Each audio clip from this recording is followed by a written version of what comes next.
Hi friends, Amit life maker YouTube channel पे आप लोगों का स्वागत है। देखिए दोस्तों, आज के वीडियो सेशन में हम लोग करने वाले हैं यूथ पब्लिकेशन का जो दोस्तों 2023 ईस्वी में जो ऑनलाइन एग्ज़ाम हुआ था, जो वो सेट निकाला है दोस्तों। सारा प्रीवियस ईयर क्वेश्चन है दोस्तों इसमें। तो 24 जनवरी 2023 का क्वेश्चन आज मतलब सेट करने वाले हैं दोस्तों पूरा।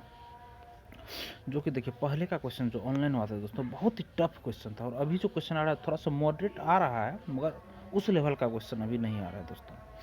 तो देखिए आप लोग इसमें सीडीपी करेंगे दोस्तों इसमें, और उसके बाद मैथ का पेडागोगी करेंगे, और साइंस का पेडागोगी प्लस साइंस पूरा रहेगा दोस्तों 30 मार्क का। उसके बाद इसमें हिंदी करेंगे, हिंदी का पेडागोगी भी करेंगे दोस्तों। तो जितना भी समय लगेगा दोस्तों, आप लोग इसको ध्यान से पढ़िए, ध्यान से सुनिएगा दोस्तों। आप लोग को पूरा सेशन याद हो जाएगा इसका दोस्तों। अगर जितना हो सकेगा डिटेल्स भी हम सॉल्यूशन भी साथ में करवाते चलेंगे दोस्तों। देखिए पहला क्वेश्चन है दोस्तों इसमें, निम्न में से देखिए। और एक चीज़ बता रहे हैं दोस्तों, इसमें जो है मेरा प्लेलिस्ट एक बना हुआ है मेरे चैनल पे, उसमें आपको प्रीवियस ईयर बेस्ट जितना सारा है सारा आपको उसमें वीडियो मिल जाएगा। उसके बाद सचिन सर का जो अभी सीटेट का जो बुक निकला है दोस्तों, उसका भी डिस्कशन हम अपने चैनल पर करवा रहे हैं। और करंट अफेयर्स भी दोस्तों, डेली करंट अफेयर्स और वीकली करंट अफेयर्स दोनों चल रहा है मेरे चैनल पर दोस्तों। आप लोग सब्सक्राइब करके प्लेलिस्ट में जाके देख सकते हैं। तो हम लोग आते हैं क्वेश्चन पर दोस्तों। देखिए सीडीपी का क्वेश्चन है दोस्तों पहला, निम्न में से कौन से संवेगात्मक विकास का हिस्सा है दोस्तों। संवेगात्मक विकास का कौन सा हिस्सा है दोस्तों? तो देखिए, अंतर्वैयक्तिक कौशल संवेगात्मक विकास का दोस्तों हिस्सा है। अंतर्वैयक्तिक कौशल संवेगात्मक विकास का दोस्तों हिस्सा है।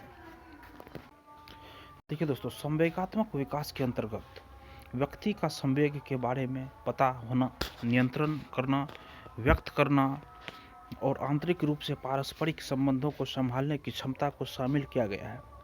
तथा अंतर्वैयक्तिक कौशल दूसरे लोगों के इरादों, प्रेरणाओं और इच्छाओं को समझने की क्षमता से संबंधित है। अतः अंतर्वैयक्तिक कौशल संवेगात्मक विकास का हिस्सा है दोस्तों। अगला क्वेश्चन है दोस्तों, क्वेश्चन नंबर 2 में, कौन से कारक बच्चों के विकास को निर्धारित व प्रभावित करते हैं दोस्तों? कौन से कारक? देखिए दोस्तों, इसमें ऑप्शन नंबर डी सही है। अनुवांशिकता, भौतिक वातावरण, सामाजिक सांस्कृतिक कारक, ये तीनों जो है दोस्तों, तीनों आपको देखिए, अनुवांशिकता, उसके बाद भौतिक वातावरण और सामाजिक सांस्कृतिक कारक, ये तीनों आपका इसमें प्रभावित करते हैं दोस्तों। देखिए, बच्चों के विकास को अनुवांशिकता, भौतिक वातावरण तथा सामाजिक सांस्कृतिक कारक, ये तीनों प्रभावित व निर्धारित करते हैं। बालक को अपने माता पिता से जो भी गुण प्राप्त होता है वो वंशानुक्रम के माध्यम से ही होता है। वातावरण के कारण बालक की मानसिक स्थिति, कल्पना शक्ति तथा तर्क शक्ति तीनों प्रभावित होती है। बालक की सामाजिक आर्थिक स्थिति का भी प्रभाव उसके विकास पर पड़ता है। अतः निर्धन परिवार के बच्चे अधिक अवसर प्राप्त न करने के कारण पीछे रह जाते हैं, जबकि शहर के बच्चों को बेहतर सामाजिक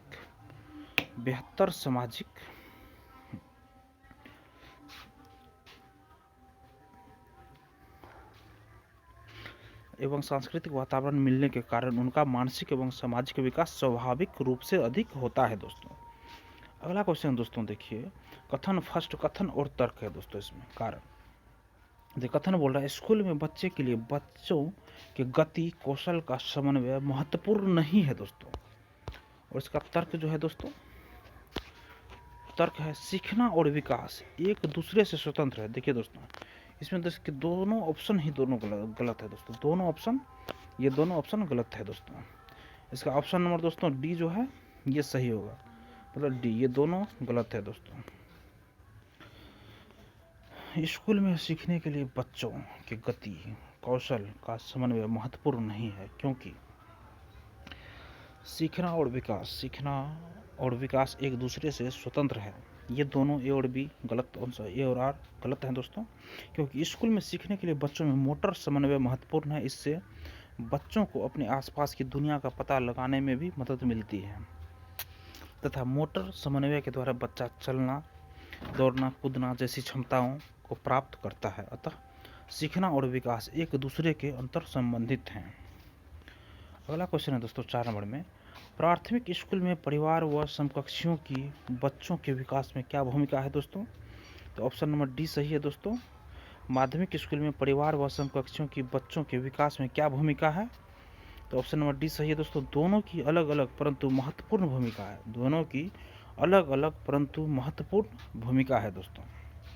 देखिए, माध्यमिक स्कूल में परिवार व समकक्षों की बच्चों के विकास में अलग अलग परंतु महत्वपूर्ण भूमिका है, क्योंकि परिवार में बालकों को नैतिकता व सामाजिकता का प्रशिक्षण मिलता है, जिससे कि उनमें उत्तम आदतों व चरित्र का विकास होता है, तथा समकक्षों के द्वारा बच्चों में सहयोग की भावना का विकास होता है, जिससे कि वे साहसिक कार्यों में भागीदारी लेते हैं दोस्तों।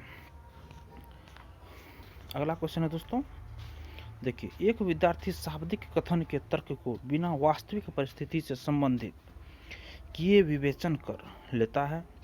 पियाजे के अनुसार विद्यार्थी संज्ञानात्मक विकास की किस अवस्था में है दोस्तों? देखिए दोस्तों, ये है आपको अभी औपचारिक संक्रियात्मक अवस्था। औपचारिक संक्रियात्मक अवस्था ऑप्शन नंबर ए सही होगा। देखिए, एक विद्यार्थी शाब्दिक कथन के तर्क को बिना वास्तविक परिस्थिति से संबंधित किए विवेचन कर लेता है। पियाजे के अनुसार विद्यार्थी संज्ञानात्मक विकास की औपचारिक संक्रियात्मक अवस्था में है। यह चरण लगभग 12 वर्ष की आयु में शुरू होता है और वयस्कता में रहता है। औपचारिक चरण में बच्चा गणितीय रूप से सोचने और गणितीय समस्या के रूप या संरचना को समझने में सक्षम हो जाता है। अगला क्वेश्चन है दोस्तों 6 नंबर में, जीन पियाजे के अनुसार बच्चों की सोच वयस्कों डैश होते क्या होती है? वयस्कों से गुणात्मक रूप से भिन्न होती है। जीन पियाजे के अनुसार दोस्तों गुणात्मक रूप से भिन्न होती है। पहला ऑप्शन सही होगा। देखिए, जीन पियाजे के अनुसार बच्चों की सोच वयस्कों से गुणात्मक रूप से भिन्न होती है, क्योंकि बच्चे परिपक्व होने पर मूल रूप से अलग अलग तरीकों से सोचते हैं, न कि केवल अधिक से अधिक ज्ञान प्राप्त करने के लिए। अगला क्वेश्चन है दोस्तों, कोहल वर्ग के नैतिक विकास के किस चरण में व्यक्तियों का मानना है कि नियमों में आपसी समझौते शामिल होने चाहिए और व्यक्ति के अधिकारों की रक्षा की जानी चाहिए? ऑप्शन नंबर दोस्तों इसका थर्ड सी सही है। सामाजिक अनुबंध अभिविन्यास। सामाजिक अनुबंध अभिविन्यास। देखिए, कोहल वर्ग के नैतिक विकास के सामाजिक अनुबंध अभिविन्यास चरण में व्यक्तियों का मानना है कि नियमों में आपसी समझौता शामिल होने चाहिए और व्यक्ति के अधिकारों की रक्षा की जानी चाहिए। सामाजिक अनुबंध अभिविन्यास सामाजिक दृष्टिकोण के आधार पर नैतिक निर्णयों को प्रदर्शित करता है। 8 नंबर क्वेश्चन है, लेव वाइगोत्स्की ने डैश सिद्धांत में प्रस्तावित किया कि सीखना ज्ञान के सह निर्माण की प्रक्रिया है। सीखना ज्ञान के सह निर्माण की प्रक्रिया है दोस्तों। इसमें है सामाजिक सांस्कृतिक ये सही होगा दोस्तों। सामाजिक सांस्कृतिक सिद्धांत में प्रस्तावित किया कि सीखना ज्ञान के सह निर्माण की प्रक्रिया है।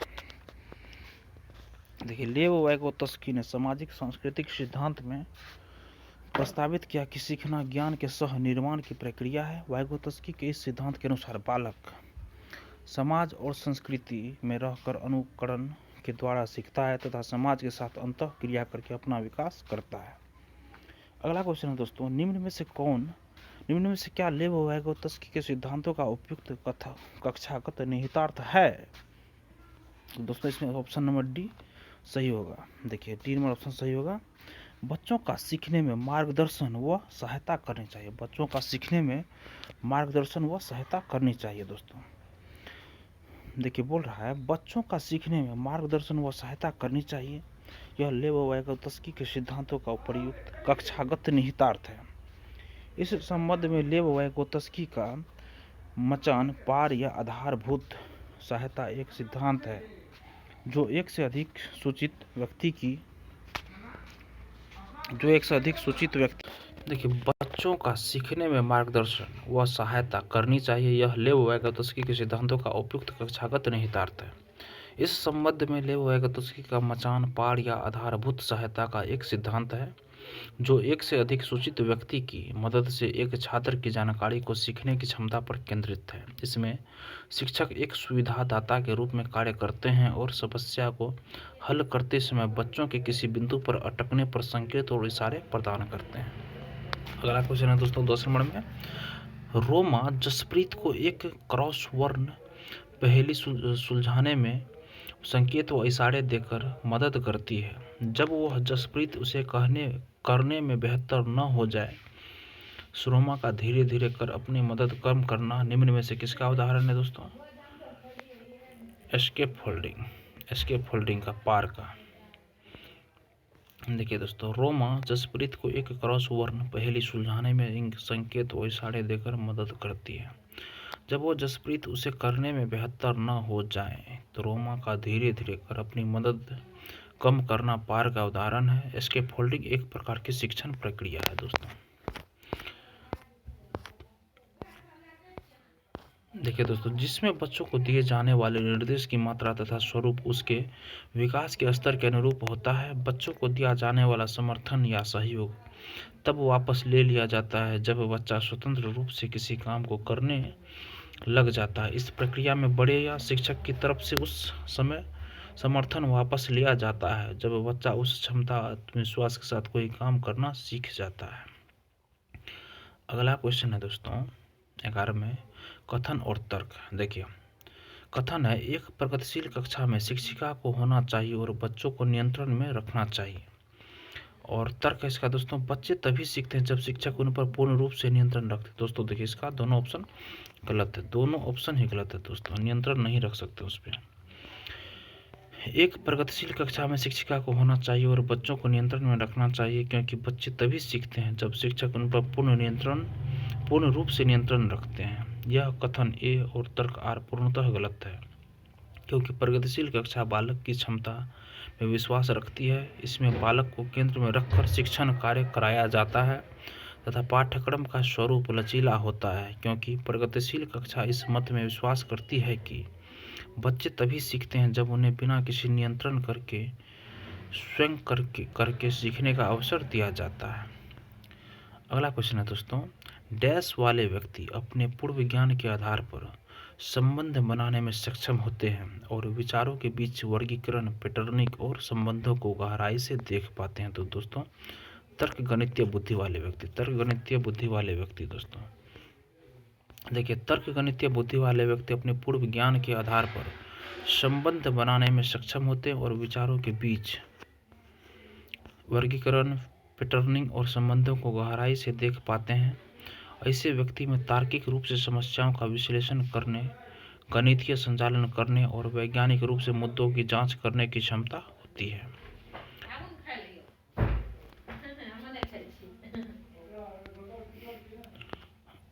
देखिए दोस्तों, अगला क्वेश्चन है, सह शिक्षा कक्षा में लड़कों के लिए एक शिक्षक की टिप्पणी, बहादुर बनो और लड़कियों की तरफ कमजोर व्यवहार मत करो, किसका बढ़ावा देगा दोस्तों? तो जेंडर रूढ़िवादिता का। 14 नंबर क्वेश्चन है, निम्न में से कौन सतत एवं समग्र मूल्यांकन के प्रमुख अभिलक्षण है? देखिए दोस्तों, इसमें ऑप्शन नंबर सी सही है, ऑप्शन नंबर सी दोस्तों इसका सही है। इसमें बोल रहा है 2 और 3 सही है। देखिए, 2 में क्या बोल रहा है कि यह शिक्षकों को अपने शिक्षा शास्त्र पर मदद करने के अवसर देता है, सही है। उसके बाद दोस्तों 3 में है, यह मूल्यांकन को सीखने का हिस्सा मानता है, ये दोनों सही होगा। देखिए, सतत तथा समग्र मूल्यांकन से आशय बच्चों के विद्यालय आधारित मूल्यांकन की उस प्रणाली से है जिसमें छात्र के विकास के सभी पक्ष शामिल हैं। यह शिक्षकों को अपने शिक्षा शास्त्र पर मदद करने के अवसर देता है तथा मूल्यांकन को सीखने का हिस्सा मानता है। यह नियमित एवं निरंतर चलने वाली प्रक्रिया है जो कक्षा शिक्षण अधिगम प्रक्रिया के साथ साथ चलती है। 15 नंबर क्वेश्चन है दोस्तों, निम्नलिखित में से कौन सा प्रश्न समालोचनात्मक चिंतन को बढ़ावा देता है बजाय कि सूचनाओं के मात्र प्रत्यास्मरण को? तो दोस्तों, इसमें ऑप्शन नंबर डी सही है। समाज में ऑप्शन नंबर डी देखिए दोस्तों सही होगा इसका। समाज में लोकतांत्रिक आदर्शों को बढ़ावा कैसे दिया जाता है? यही समालोचनात्मक चिंतन को दोस्तों बढ़ावा देता है। देखिए, समाज में लोकतांत्रिक आदर्शों को बढ़ावा कैसे दिया जाता है, ऐसे प्रश्न बच्चों में समालोचनात्मक चिंतन को बढ़ावा देते हैं बजाय कि सूचनाओं के मात्र प्रत्यास्मरण को बढ़ावा देने के, क्योंकि ऐसे प्रश्नों का कोई रटा रटाया उत्तर नहीं होता है। अतः जब बच्चे ऐसे प्रश्नों के उत्तर के बारे में अपने विभिन्न विचार प्रस्तुत करते हैं तो उनमें तार्किक चिंतन और सृजनात्मकता का विकास होता है। समालोचनात्मक चिंतन द्वारा बच्चों में अपसारी सोच का विकास होता है। यह तर्क को नई अपरिचित स्थितियों, विचारों और सुझावों पर लागू करने की क्षमता है, जो कि तथ्यों, घटनाओं आदि को पहचानने या उनका विश्लेषण करने की प्रक्रिया को संदर्भित करता है। दोस्तों, अगला क्वेश्चन है 16 नंबर में वंचित समूहों के विद्यार्थियों के समावेशन को सफल बनाने के लिए शिक्षकों को अलग अलग प्रकार की गतिविधियों के माध्यम से उनकी संस्कृति के विभिन्न पहलुओं को शामिल करना चाहिए। अगला क्वेश्चन है दोस्तों, देखिए इसका सॉल्यूशन। वंचित समूह के विद्यार्थियों के समावेशन को सफल बनाने के लिए शिक्षकों को अलग अलग प्रकार की गतिविधियों के माध्यम से उनकी संस्कृति के विभिन्न पहलुओं को शामिल करना चाहिए, जिससे कि वे स्वयं को हीन व पिछड़ा न समझते हुए अत्यंत उत्साह के साथ उन गतिविधियों में अपनी भागीदारी दिखाते हुए सार्थक अधिगम कर सकें, जिससे कि एक प्रभावी कक्ष का निर्माण हो सके। अगला क्वेश्चन है दोस्तों 17 नंबर में समावेशी शिक्षा की प्रमुख शिक्षा शास्त्रीय रणनीति क्या है? तो सहयोग होगा दोस्तों, सहयोग। देखिए इसका होगा समावेशी शिक्षा ऐसी शिक्षा है जिसके अंतर्गत शारीरिक रूप में बाधित बालक तथा सामान्य बालक साथ साथ समान कक्षा में शिक्षा ग्रहण करते हैं। अपंग बालकों को कुछ अधिक सहायता प्रदान की जाती है। अतः समावेशी शिक्षा की प्रमुख शिक्षा शास्त्रीय रणनीति सहयोग है। अगला क्वेश्चन दोस्तों, एक शिक्षक को वंचित समूह के विद्यार्थियों के समावेशन के लिए क्या करना चाहिए? दोस्तों देखिए इसका ऑप्शन नंबर ए सही होगा। एक ऐसी कक्षा नीति का निर्माण करना चाहिए जहां पर वैयक्तिक भिन्नताओं को स्वीकारा जाए और प्रत्येक बच्चे को महत्व दिया जाए। देखिए इसमें है, एक शिक्षक को वंचित समूह के विद्यार्थियों के समावेशन के लिए ऐसी कक्षा नीति का निर्माण करना चाहिए जहां पर वैयक्तिक भिन्नताओं को स्वीकारा जाए और प्रत्येक बच्चे को महत्व दिया जाए, जिससे कि वे स्वयं को महत्वपूर्ण समझ सके और नकारात्मक विचारों को त्याग कर अपनी समस्याओं को शिक्षक के समक्ष रखने में सक्षम हो सके। अगला क्वेश्चन दोस्तों 19 नंबर में, एक बच्ची के बुद्धि परीक्षण के स्कोर यह दर्शाते हैं कि वह औसत से ऊपर है, वह कक्षा में नियमित तथा क्रियाशील है, उसके गणित के ग्रेड तथा लिखने का कौशल अच्छा है, परंतु जब उसे सुस्वर पाठन करने के लिए कहा जाता है तो उसका निष्पादन बुरा होता है। बच्ची में किसके लक्षण होने की संभावना है दोस्तों? तो दोस्तों इसमें डिसलेक्सिया पठन में जब दिक्कत हो दोस्तों तो डिसलेक्सिया होता है। देखिए एक बच्चे के बुद्धि परीक्षण के स्कोर यह दर्शाते हैं कि वह औसत से ऊपर है, वह कक्षा में नियमित तथा क्रियाशील है, उसके गणित के ग्रेड तथा लिखने का कौशल अच्छा है, परंतु जब उसे सुस्वर पठन करने के लिए कहा जाता है तो उसका निष्पादन बुरा होता है। बच्ची में डिसलेक्सिया होने की संभावना है दोस्तों। अगला क्वेश्चन है, देखिए डिसलेक्सिया सीखने समझने में होने वाली कठिनाई है जो पढ़ने में दिक्कत, लिखने और वर्तनी की समस्याओं का कारण बनती है। यह बुद्धि को प्रभावित नहीं करती है, लेकिन बच्चे सीधे अक्षर को उल्टा लिखते हैं, जो एक तरह की अधिगम अक्षमता है। 20 नंबर क्वेश्चन है दोस्तों, रचनात्मकता क्या है? रचनात्मकता क्या है? तो देखिए सी नंबर ऑप्शन सही है। अपसारी ढंग से सोचने की क्षमता ही दोस्तों क्या है? रचनात्मकता है दोस्तों। देखिए ऑप्शन नंबर सी, रचनात्मकता वह योग्यता है जो व्यक्ति को किसी समस्या का समाधान खोजने के लिए नवीन ढंग से सोचने व विचार करने के लिए समर्थ बनाती है। अतः अपसारी ढंग से सोचने की क्षमता ही रचनात्मकता है दोस्तों। 21 नंबर क्वेश्चन है दोस्तों, सामाजिक रचनात्मक परिप्रेक्ष्य में सीखने को किस प्रकार देखा जाता है? देखिए दोस्तों इसको सीखने को सक्रिय और सामाजिक प्रक्रिया के रूप में देखा जाता है। सीखने को सामाजिक और प्रक्रिया के रूप में देखा जाता है। देखिए सामाजिक रचनात्मक परिप्रेक्ष्य में सीखने को सक्रिय और सामाजिक प्रक्रिया के रूप में देखा जाता है। सामाजिक रचनात्मकवाद इस शोध पर आधारित है कि सामाजिक प्रक्रियाएं अधिगम और संज्ञानात्मक विकास के लिए केंद्रीय है। यह ज्ञान को एक सामाजिक निर्माण के रूप में मानता है और अधिगम व संज्ञानात्मक विकास के सामाजिक पहलुओं को प्राथमिकता देता है। इनमें से कुछ सामाजिक पहलू भाषा, संस्कृति, दैनिक जीवन की प्रथाएं, भौतिक वस्तुएं, पारस्परिक संपर्क, सहकर्मी संपर्क, उपकरण और प्रतीक हैं। 22वां क्वेश्चन है दोस्तों, डैश आंतरिक अभिप्रेरणा का उदाहरण क्या है दोस्तों? देखिए ऑप्शन नंबर बी सही होगा इसका, अपनी उत्सुकता की संतुष्टि के लिए सीखना। अपनी उत्सुकता की संतुष्टि के लिए सीखना। आंतरिक अभिप्रेरणा स्वाभाविक मानवीय प्रवृत्ति है कि हम व्यक्तिगत रुचियों को आगे बढ़ाएं और अपनी क्षमताओं का प्रयोग करें। जब हम आंतरिक रूप से प्रेरित होते हैं तो हमें प्रलोभन या दंड की आवश्यकता नहीं होती है, क्योंकि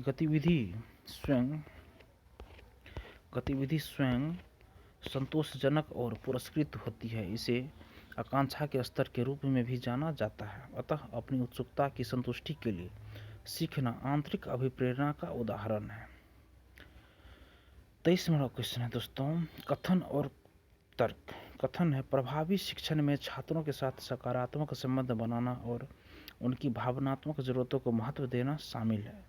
और तर्क है इसका दोस्तों, भावनाएं और सीखना पारस्परिक संबंधित है। देखिए दोस्तों, ये कथन और सही है और तर्क सही है और दोनों एक दूसरे का व्याख्या भी कर रहा है। देखिए सॉल्यूशन उसका देख लेते हैं दोस्तों। प्रभावी शिक्षण में छात्रों के साथ सकारात्मक संबंध बनाना और उनकी भावनात्मक जरूरतों को महत्व देना शामिल है, क्योंकि भावनाएं और सीखना परस्पर संबंधित है। अतः जब बालक भावनात्मक रूप से सकारात्मक सोच रखेगा तभी उसमें सार्थक अधिगम संभव हो पाएगा। इस प्रकार कथन ए और आर दोनों सही है और सही व्याख्या है दोस्तों एक की। और 24वां क्वेश्चन है दोस्तों, महारत उन्मुखी विद्यार्थी। महारत उन्मुखी विद्यार्थी दोस्तों, देखिए इसमें कौन सा ऑप्शन सही होगा दोस्तों? सी ऑप्शन सही होगा, 1 और 4। देखिए महारत उन्मुखी विद्यार्थी में दोस्तों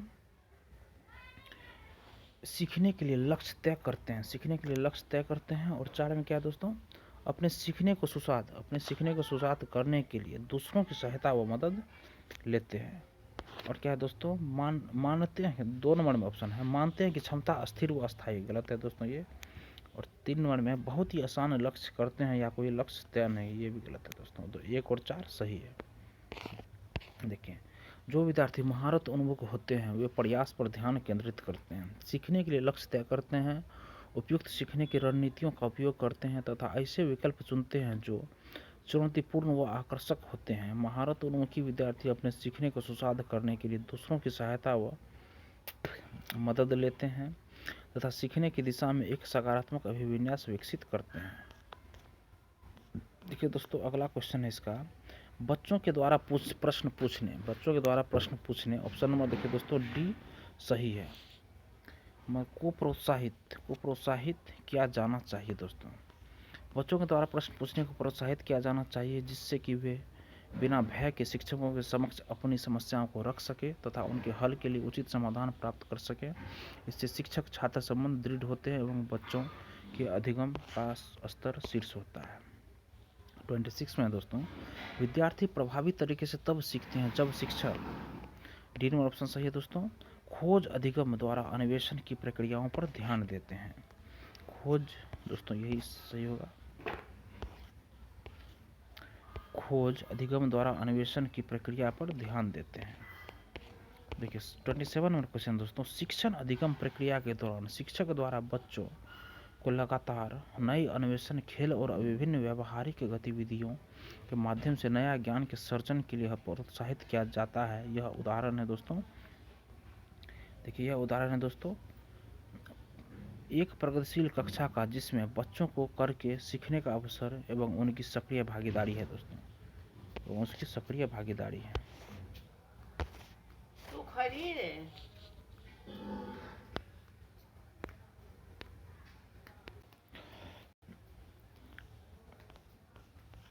इसका डिस्कशन देख लीजिए। डिस्कशन बोल रहा है 1 और 4 सही है, 1 तो उधर हो गया, 4 नंबर ये दोस्तों सही है। बोल रहा है कि एक ऐसी कक्षा जिसमें शिक्षक को अधिगम कराने के अन्य तरीकों की जानकारी नहीं है। तो 1 और 2 ये गलत है दोस्तों, ये भी गलत है। और 1 और 2 सिर्फ इसमें सही होगा दोस्तों। देखिए इसमें है, सीखने के लिए लक्ष्य तय करते हैं और मानते हैं कि क्षमता अस्थिर व अस्थायी है। सीखने के लिए लक्ष्य तय करते हैं और मानते हैं कि क्षमता अस्थिर व अस्थायी है दोस्तों। अगला क्वेश्चन है दोस्तों, सॉरी दोस्तों हम इस क्वेश्चन में थे, हाँ एक और दो इसका सही है। और 28 नंबर क्वेश्चन है दोस्तों, शिक्षकों के विविध प्रकार के समूह को पढ़ाते समय शिक्षक को उनके सामाजिक और सांस्कृतिक संदर्भ के बारे में किसी भी तरह की चर्चा नहीं करना चाहिए। और तर्क इसका, सामाजिक और सांस्कृतिक संदर्भ अधिगम में किसी भी प्रकार की भूमिका नहीं निभाते। दोस्तों ये दोनों ऑप्शन गलत है दोस्तों, दोनों ही गलत है दोस्तों। देखिए, शिक्षार्थियों के विविध प्रकार के समूह को पढ़ाते समय शिक्षक को उनके सामाजिक और सांस्कृतिक संदर्भ के बारे में किसी भी तरह की चर्चा नहीं करना चाहिए। ये कथन गलत है, क्योंकि यदि बच्चों से उनके सामाजिक सांस्कृतिक संदर्भ के बारे में चर्चा नहीं की जाएगी तो उनमें समाजीकरण की सीख नहीं प्राप्त हो पाएगा और वे पूर्ण ज्ञान प्राप्त नहीं कर सक पाएंगे, क्योंकि सामाजिक और सांस्कृतिक संदर्भ अधिगम में अत्यंत महत्वपूर्ण भूमिका निभाते हैं। अतः यह तर्क भी गलत है, सामाजिक सांस्कृतिक संदर्भ के अधिगम में कोई भूमिका नहीं है। 29वां क्वेश्चन है दोस्तों, छात्रों के बीच गहरी संप्रत्यात्मक समझ को विकसित करने के लिए एक शिक्षक को दोस्तों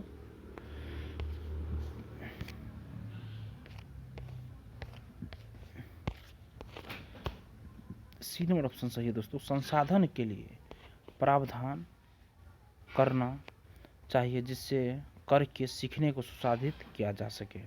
इसका ऑप्शन नंबर दोस्तों सी सही होगा, करके सीखने को सुसाधित किया जा सके।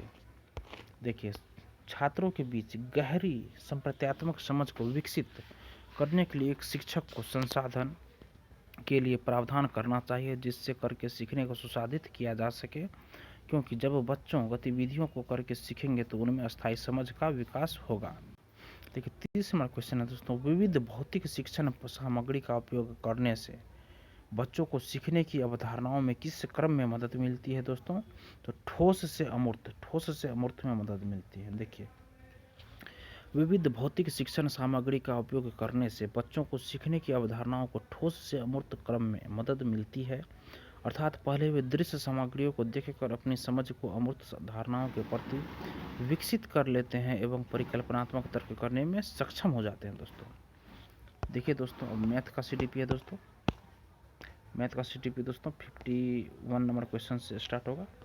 देखिए, मैथ का सीडीपी है दोस्तों 51 नंबर से है। देखिए 51 में क्या बोल रहा है, बीज गणित और बीजीय व्यंजकों में एक पदी, द्विपद, त्रिपद आदि के शिक्षण और अधिगम के लिए सर्वाधिक महत्वपूर्ण पूर्वाक्षेपित ज्ञान कौन सा है दोस्तों?